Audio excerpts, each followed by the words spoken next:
Մեր ամբողջ քննարկման ընթացքում մենք կարծես թե խոսեցինք հիմնականում տղամարդուց եւ տպավորություն ստեղծվեց, թե խանդին ավելի հակված են տղամարդիկ։ Վերջի վերջո, խանդը ունի սեռային հակվածություն, թե ոչ։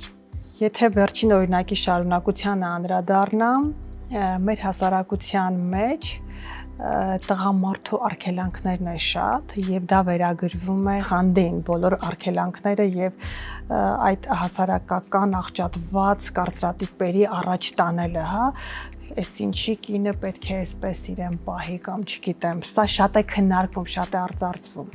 բայց եթե անդրադառնամ գիտական ուսումնասիրություններին, ըստ էության եւ տղամարդիկ եւ կանայք խանդում են եւ խանդը առկա է գրեթե բոլորի մոտ։